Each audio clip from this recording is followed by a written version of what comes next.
Chapter 6. I Become Supreme Lord of the Bathroom. So my Latin teacher was a horse. A centaur, to be exact. The world had officially stopped making sense. I just stood there on the porch of the big house, my brain doing gymnastics trying to process it all.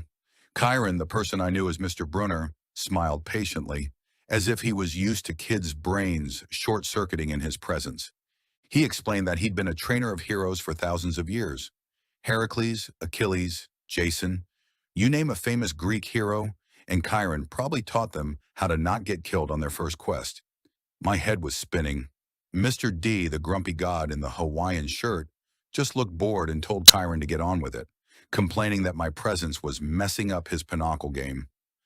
Chiron decided it was best if Annabeth gave me the full tour.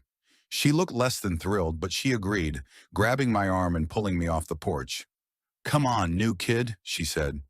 As we walked, she was like an interrogator. "So you killed the Minotaur?" "Yeah," I said. "I think so." "You can't just think you killed something like that, Percy. It's a yes or no question." We walked past the volleyball court, where a bunch of satyrs like Grover were playing. They bleated at Annabeth and stared at me. We passed the strawberry fields I'd smelled from my sick room window. Annabeth explained that the camp's cover was a strawberry farm. The money we made selling them to New York restaurants paid for, well, everything. And the strawberries were the main ingredient for nectar and ambrosia. Then she showed me the cabins. They were arranged in a U shape around a central lawn with a huge fire pit. There were 12 of them, each one representing one of the Olympian gods. They were all completely different. The one for Ares was painted a garish, angry red with barbed wire on the roof. The Athena cabin, Annabeth's cabin, was gray and serious, with a carved owl over the door. "Your cabin depends on who your parent is," she explained. "And if you don't know who your parent is?" I asked. She gave me a long, hard look. "Then you go to cabin 11, Hermes." She told me about the big three, Zeus, Poseidon, and Hades, the most powerful gods. She said that after a terrible war between their children generations ago, they took an oath not to have any more kids. It was a pact to prevent more destruction. I got the feeling this was important. We ended up at cabin 11. It looked like a normal, old-school summer camp cabin, but it was packed to the rafters. The place was overflowing with kids of all ages. A guy who looked about college age came out to greet us. He was tall, handsome, with sandy hair and a friendly smile. He had a long, thin scar running down his face, but it didn't make him look scary. It made him look like he had a story. "Annabeth," he said, "got a new one." "Luke, this is Percy Jackson," she announced. "He's undetermined."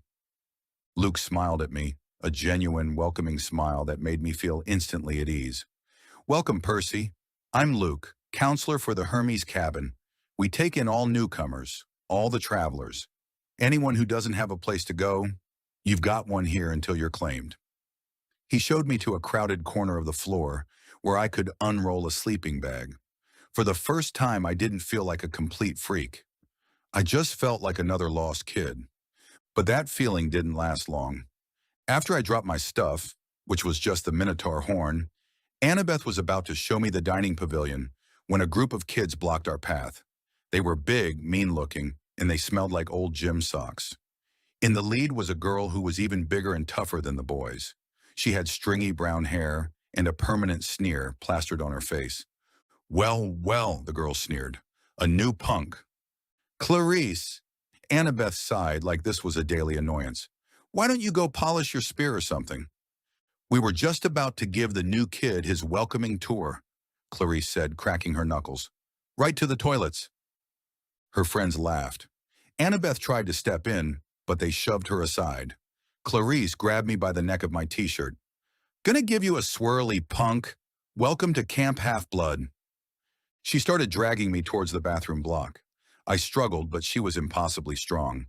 Her friends pinned my arms, laughing as they pushed open the door to a grimy bathroom. The place smelled like mildew and the fluorescent lights hummed. Clarice shoved my head down towards one of the toilets.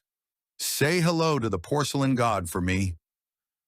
I was helpless. I was about to get my head dunked in toilet water by a bunch of bullies. I felt a surge of despair, and then something else.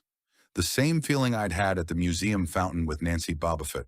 A tug in the pit of my stomach. A roar in my ears. The plumbing started to shake. The pipes groaned like a dying whale. Clarice hesitated, looking around. What's his deal? Then it happened. With a sound like a cannon firing, the toilet next to me exploded. A jet of toilet water shot out, hitting Clarice right in the face. Then the next toilet erupted, and the next, and the next. 6 geysers of water blasted her and her friends, slamming them against the wall and washing them straight out the bathroom door.